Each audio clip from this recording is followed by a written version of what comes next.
से मंडला। नर्मदा सौंदर्य की नदी है। यह नदी बनों, पहाड़ों और घाटियों में से बहती है। मैदान इसके हिस्से में कम ही आया है। सीधा सपाट बहना तो वह जानती ही नहीं। यह चलती है, इतराती, बल खाती, वन प्रांतरों में लुकती छिपती, चट्टानों को तराशती, डग डग पर सौंदर्य की सृष्टि करती, पग पग पर सुषमा बिखेरती। नर्मदा मुझे बचपन से ही खींचती रही है। उसके विविध रूप देखने मैं सुदूर देहातों में गया हूँ। उसकी शोभा को मुग्ध होकर निहारता रहा हूँ, लेकिन तृप्ति कहाँ। परकम्मा वासियों को देखकर हर बार मन ललक उठता। सोचता अपनी स्केच बुक लेकर क्यों ना इनके साथ हो लूं, लेकिन बात बनती नहीं थी। किंतु एक दिन बात बन ही गई। मेरे सहयोगी पांडे जी जबलपुर से मंडला तक नर्मदा तट की पदयात्रा के लिए तैयार हो गए। अब हम तीसरे साथी को तलाशने लगे, जिससे पूछते वही हंसता। कहता वसीयतनामा लिख कर जाना, कोई कहता साथ में गधा जरूर ले जाना, बोझा ढोने के काम आएगा, सवारी का भी काम देगा। कोई सहयोगी तो तैयार नहीं हुआ, लेकिन हमारे दो छात्र खुशी खुशी तैयार हो गए, यादवेंद्र और सूर्यकांत। तय हुआ कि दशहरा मनाकर दूसरे दिन सवेरे चलेंगे। यात्रा ग्वारी घाट से शुरू होगी। 22 अक्टूबर की सुबह हम चारों ग्वारी घाट से पीठ पर बोझा लादे नर्मदे हरे के घोष के साथ चल पड़े। तीसरे पहर छतरपुर गांव पहुंचे। रात को एक ग्रामीण के बरामदे में जब सोए तब टांगे तो दुखी ही रही थी। ऐसा लग रहा था मानो कंधे जड़ से उखड़ जाएंगे। फिर भी नींद बहुत अच्छी आई। सवेरे आगे बढ़े। बरसात अभी अभी खत्म हुई थी। कई जगह दलदल था और पैर फिसलते थे। एक गांव में एक ग्रामीण के घर सुस्ताने बैठे। मेरा ध्यान उसके घर की दीवारों पर गया। दिवाली की लिपाई पुताई हो चुकी थी। उसकी स्त्री ने दीवार पर बेल बूटे निकाले थे। मैंने उससे कहा, मोर बढ़िया बना है, रंग भी बहुत अच्छे हुए हैं। उसने लज्जित पर साथ ही उत्साहित होते हुए कहा, यहाँ देखिए, यहाँ भी बने हैं। बाद में पांडे जी ने बताया, आप ही प्रशंसा से वह बहुत खुश हुई थी। पुलक भरे स्वर में अपनी सहेली से कह रही थी, इन लोगों को मेरे बेल बूटे बड़े अच्छे लगे हैं। शाम को बिजौरा पहुंचे। उस पार है बरगी कॉलोनी। यहाँ नर्मदा पर बड़ा बांध बनाया जा रहा है। बांध की गहरी खाई सी नींव में उतरकर ही हम बिजौरा पहुंच सके थे। सोने के लिए पाठशाला मिल गई। एक कमरे की पाठशाला। चौखट में दरवाजा नहीं था। मेरा बिस्तर वहीं था। पांडे जी कहने लगे, बघेरा आएगा तो पहला शिकार आप होंगे। बहुत दुबला हूँ, गिनी चुनी हड्डियां भर हैं मेरे शरीर में। कहता हूँ बेचारे को प्रथम ग्रासे मक्षी का पात होगा, पर हाँ, जब तुम्हारे पास आएगा तब मधुरेण समापयते होगा। सुबह नारंगी रंग का बड़ा भारी सूरज निकला नहीं, उगा। पौधा जैसे धरती में से उगता है। ताजा जन्मा सूरज नवजात शिशु सा नर्म और कोमल लग रहा था। तैयार हुए और बंजारों की तरह चलते बने। रास्ते में एक सन्यासी की कुटी मिली। मैंने सन्यासी से पूछा, कैसे कैसे लोग नर्मदा की परिक्रमा करते हैं?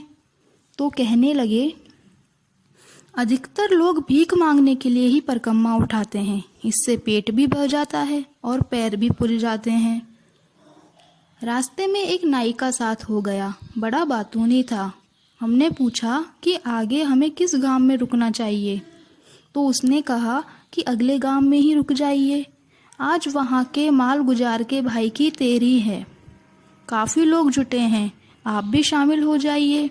रहने के साथ साथ भोजन की समस्या भी हल हो जाएगी। मैंने डपट कर कहा, हम तेरही का खाना नहीं खाते। उस गांव में हम रुके नहीं। गांव के बाहर कई खेत फोड़े गए थे। कभी कीचड़ में से तो कभी मेड़ों पर से आगे बढ़ रहे थे कि पड़ा हिंगना नाला। इसमें पानी कंपा अधिक था। इसमें पैर धंसते थे और मुश्किल से निकलते थे। यहाँ यादवेंद्र की लाठी बहुत काम आई। फिर भी उस और पहुँचते पहुँचते छठी का दूध याद आ गया। कुछ आगे बढ़े तो सागौन का घना जंगल शुरू हो गया। फिर पहाड़ की चढ़ाई। पहाड़ को लांघने में हाफ गए, लेकिन मजा भी कम नहीं आया। उस पहाड़ी को लांघकर क्या आए थे, एक सर्वथा नवीन सौंदर्य लोक में आ गए थे। चारों ओर हरियाली ही हरियाली। धीरे धीरे खेत पीछे छूट गए और जंगल शुरू हो गया। कहीं कोई आदमी नजर नहीं आ रहा था। ऐसा लग रहा था मानो हम किसी अछूती भूमि से जा रहे हों। पैर और कंधे दुख रहे थे, पर मन का उल्लास फूट फूट पड़ता था। कभी पहाड़ी पर चढ़ाती, कभी खड्ड में उतारती, कभी झाड़ झंखाड़ से उलझाती, तो कभी छोटे छोटे झरनों में उतारती। हमारी पगडंडी हमें एक ऐसे स्थान पर ले आई जिसे देखकर हम मारे खुशी के झूम उठे। सामने एक नन्ही नदी थी। इसमें छोटे छोटे ढेर सारे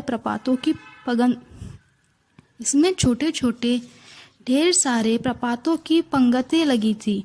इन्हें देखकर आंखें पलक झपकाना भूल गई। कान निनाद सुनने में मग्न हो गए। समाधि सी लग गई। लेकिन बुद्धि जिसका नाम, उसने कहा, जरा वहां भी देखो, सूरज ढल रहा है, शाम गहरा रही है, ना जाने बरहैया खेड़ा कितनी दूर हो। उठो चलो। उठना पड़ा। नदी पार की, लेकिन उस पार पगडंडी मिल नहीं रही थी। नदी में आकर मानो घुल गई थी। बड़ी मुश्किल से मिली। तेजी से आगे बढ़े। अंधेरा होते होते पटेल के घर पहुँचे। पटेल तो बाहर गया हुआ था, लेकिन घर के लोगों ने हमें बड़ी खुशी से अपने यहाँ ठहरा लिया। थक कर चूर हो गए थे।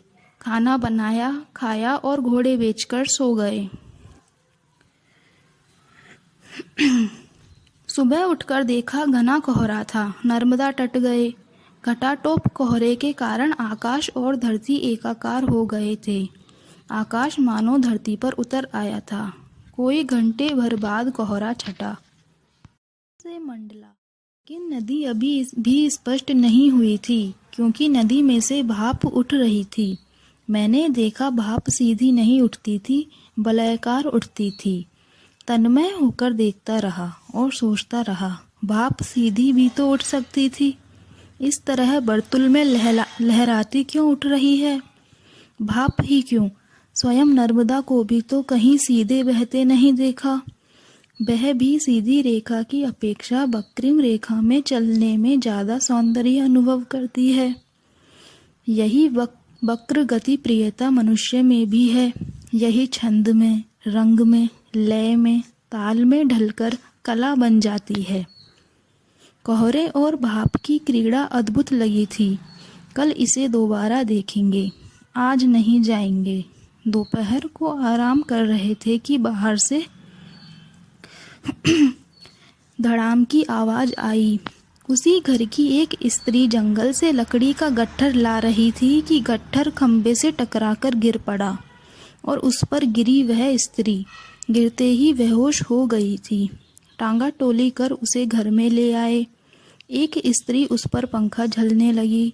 बीच बीच में उसे झकझोरती और जोर से बुलाती, लेकिन वह होश में नहीं आई। बाहर जाते समय हम उसे एक गोली देते गए।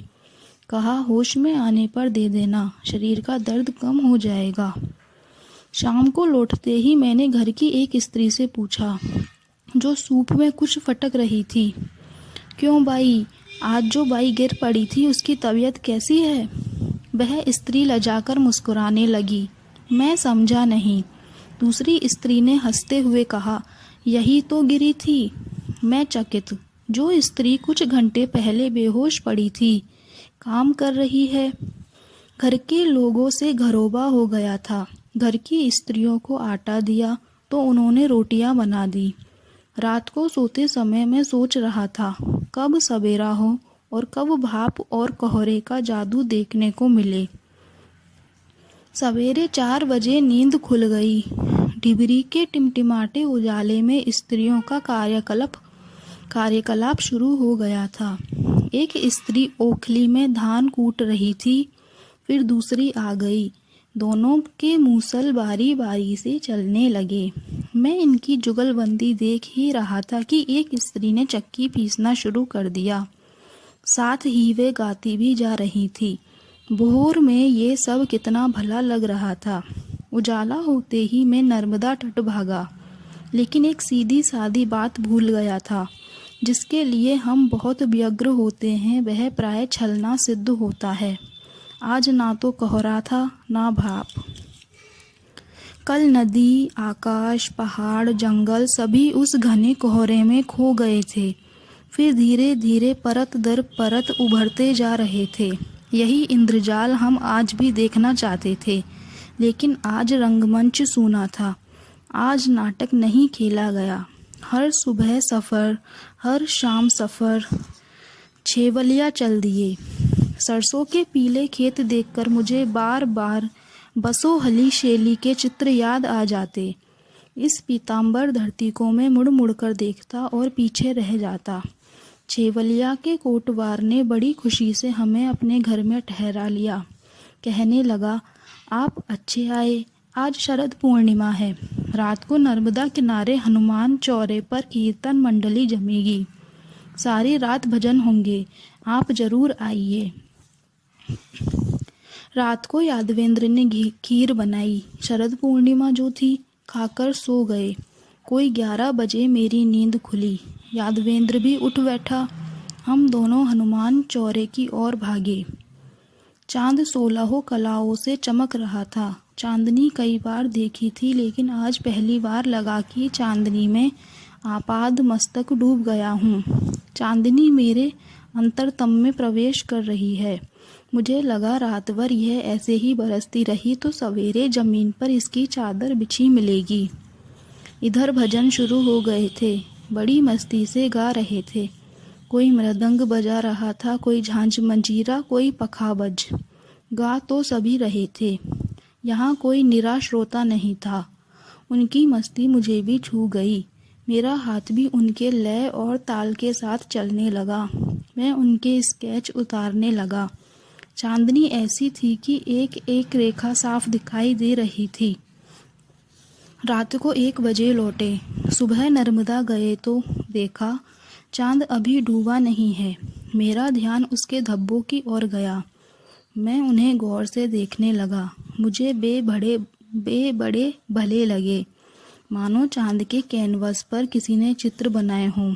चांद अगर सपाट होता तो इतना मोहक ना लगता। नहीं, ये उसके कलंक नहीं, उसके गुदने हैं। मैं नदी किनारे स्केच कर रहा था। इतने में एक कृशकाय स्त्री नहाने आई। नहाकर उसने पहनने के लिए साड़ी निकाली।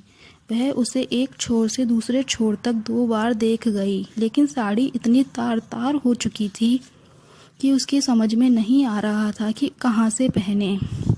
किसी तरह उसने अपनी लज्जा ढाकी और चली गई। यह था कलंक। मेरा सिर लज्जा से झुक गया। मुझसे और स्केच नहीं किए गए। भोर बेला में नर्मदा का पानी सिंदूरी हो गया। जहाँ धूप नहीं पड़ रही थी वहाँ कहीं नीला, कहीं बैंगनी तो कहीं हरा है, दूर भूरा है। अजीब है ये पानी। इसका अपना कोई रंग नहीं, पर इंद्रधनुष के समस्त रंगों को धारण कर सकता है। इसका अपना कोई आकार नहीं, पर असंख्य आकार ग्रहण कर सकता है। इसकी कोई आवाज़ नहीं, पर बाचाल हो उठता है तो इसका भयंकर वज्र निनाद दूर दूर तक गूंज उठता है। गतिहीन है, पर गतिमान होने पर तीव्र वेग धारण कर सकता है और उन्मत्त शक्ति और अपार ऊर्जा का स्रोत बन जाता है। उसके शांत रूप को देखकर हम ध्यानावस्थित हो जाते हैं, तो उग्र रूप को देखकर भयाक्रांत।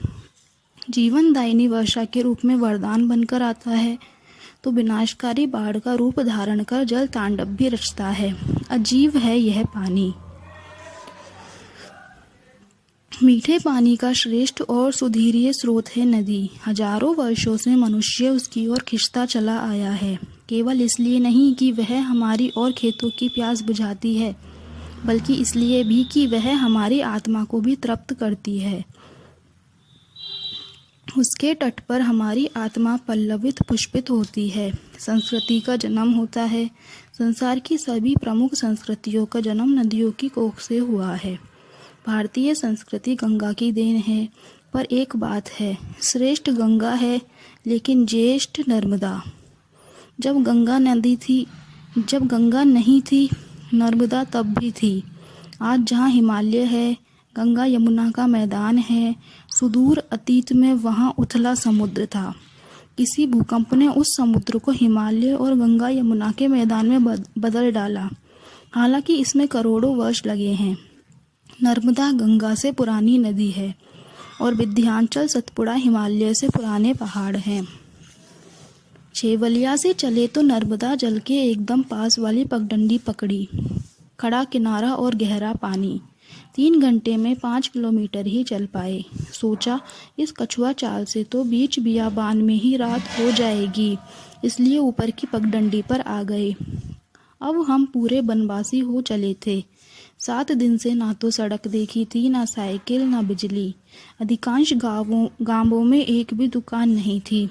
आधुनिक सभ्यता का स्पर्श इस इलाके में नहीं के बराबर हो पाया था। शाम होने के पहले ही सहजपुरी पहुंच गए। कटारे जी इस गांव के प्रमुख व्यक्ति हैं। नर्मदा परिक्रमा कर चुके हैं। उन्होंने हमारा स्वागत किया। हमें देने के लिए उनका बेटा आटा और चावल ले आया। हमारा आटा बिल्कुल ख़त्म हो चुका था। यदि यहाँ से ना मिलता तो सिर्फ चावल खाकर सोना पड़ता। भिक्षा कभी ली नहीं थी। ना हाँ कहते बनता था, ना। मैंने पांडे जी से पूछा, क्यों भाई, क्या हमें आटे चावल की ज़रूरत है? पांडे जी ने दबी जुबान में कहा, ज़रूरत तो नहीं है, पर दे रहे हैं तो लिए लेते हैं।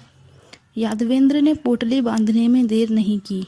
भिक्षा लेकर हम नर्मदा तट की ओर बढ़े। वहाँ एक सन्यासी की कुटी थी। रात्रि विश्राम वहीं था। कुटी से सटकर बहता झरना, सुंदर बगिया और सागौन के ऊंचे घने पेड़, आश्रम सा शांत और पवित्र वातावरण। मन तृप्त हो गया। रात को धूनी के पास सोए। नदी का तट, सघन वन और खुला आवास, ठंड का क्या कहना। जब धूप चढ़ी तो उठे। सागौन के बड़े बड़े पत्तों पर ओस की बूंदों के गिरने की टप टप आवाज़ मृदंग पर पड़ती थाप जैसी लग रही थी। स्नान आदि से निवृत्त होकर आए तो सन्यासी से बात करने का मौका मिला। बच्चे सा मुस्कुराता चेहरा। भोजन बनाने लगे तो मना करने पर भी चावल दिए। दोपहर को चले तो काफ़ी दूर तक पहुंचाने आए। सहजपुरी के उस सन्यासी को सहज में भुला नहीं सकेंगे। टाटी घाट से घना जंगल शुरू हो गया। पगडंडी पर इक्का दुक्का आदमी ही मिलता। मैंने कहा, यार पांडे, इस बियाबान में तुम अकेले जा रहे हो और कहीं शेर आ जाए तो तुम क्या करोगे? पांडे जी ने कहा, मुझे तो कुछ करने से रहा। जो कुछ करना है वह शेर ही करेगा। शाम को पाठा पहुँचे। पाठा में पाठशाला थी, वहीं रहे।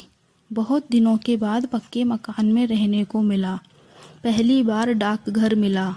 वह शाला के प्रधान अध्यापक के घर में था। हम लोगों ने चिट्ठियाँ लिखी। सुबह उठकर नर्मदा तट गए। यहाँ एक झरना नर्मदा में आ मिला है।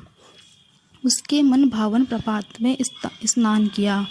उस दिन वहाँ साप्ताहिक बाजार था। मैंने देखा गरीब से गरीब ग्रामीण नारी भी चूड़ियाँ खरीदे बिना नहीं रहती। सुहाग और श्रृंगार का कांच की चूड़ियों से बढ़कर सस्ता व सुंदर आभूषण और है भी क्या। दूसरे दिन घना कोहरा था। सूरज लापता था। निकला भी तो चांद जैसा दूधिया। उधर पश्चिम में चांद कुछ तांबिया दिखाई दे रहा था। नए आदमी के लिए पहचानना मुश्किल था कि कौन चांद है और कौन सूरज है। मुझे कांगड़ा शैली के वो चित्र याद हो आए जिनमें कृष्ण ने राधा के कपड़े पहने हैं और राधा ने कृष्ण के। आज चांद और सूरज ने आपस में वस्त्र बदल लिए हैं।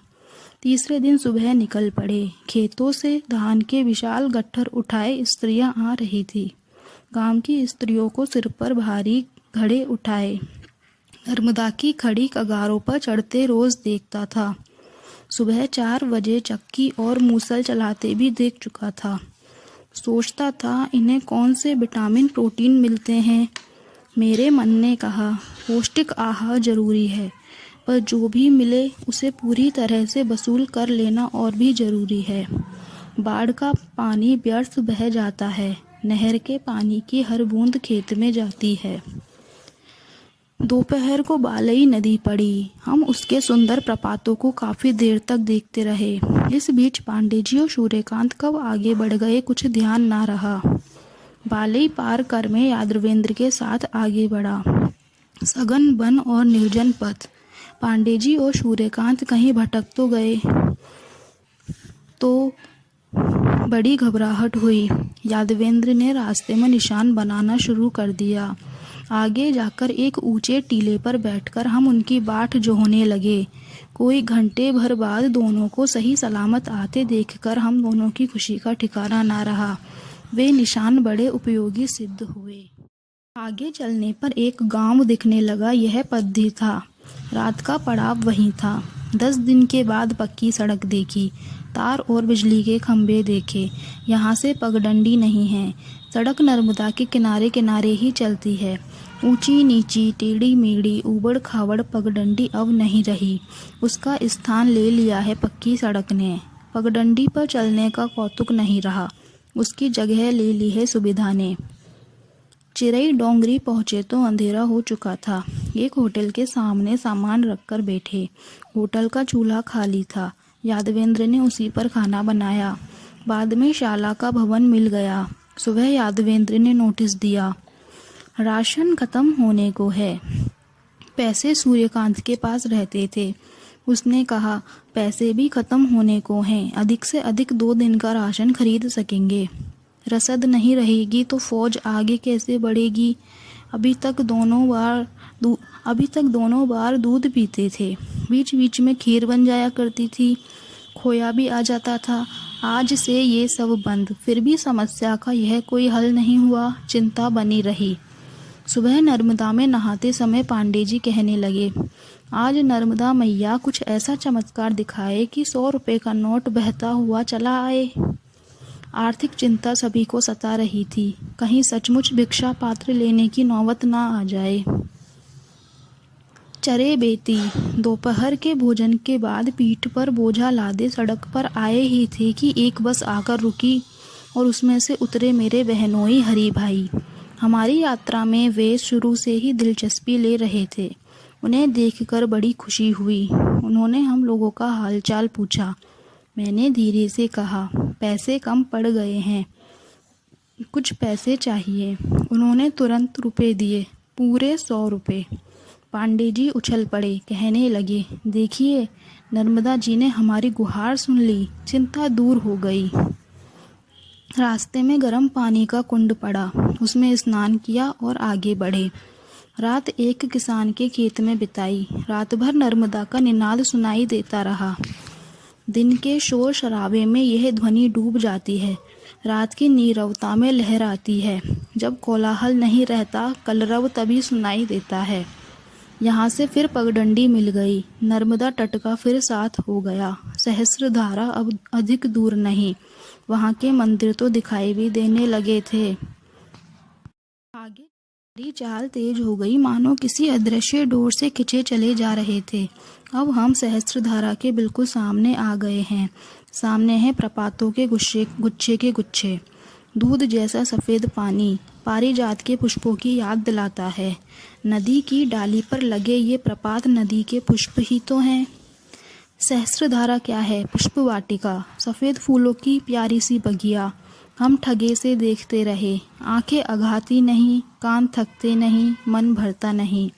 सहस्त्रधारा की काजल सी काली चट्टानें इतनी सख्त हैं कि लाखों वर्षों में पानी थोड़ा सा ही तराश पाया है। नर्मदा यहाँ मूर्तिकार बन गई है। चट्टानों में तरह तरह की आकृतियाँ उकेरी हैं। अमूर्त शिल्पों की विशाल कला बीती है यहाँ। यह कला लाखों वर्ष पुरानी है, फिर भी इसे गैलरी ऑफ मॉडर्न आर्ट नाम बड़े मज़े से दिया जा सकता है। चलना जरूरी था। मंडला अब भी कोई 6 किलोमीटर दूर था। मंडला में पांडे जी के रिश्तेदार रहते हैं, पाठक जी। उन्हीं के यहाँ गए, बहुत खुश हुए, कहने लगे अब कहीं नहीं जाना, यहीं रहेंगे। नौकर से कहा बढ़िया भोजन बनाओ रे, ये जंगल से मोटा झोटा खाकर आ रहे हैं। उस दिन हम लोगों ने क्या खाया है। दूसरे दिन सुबह रंगरेज घाट गए। वहाँ हमने अपनी खंड यात्रा विधिवत समाप्त की। पाठक जी किसी भी तरह आने नहीं दे रहे थे, लेकिन तीसरे दिन बस पकड़ ही ली।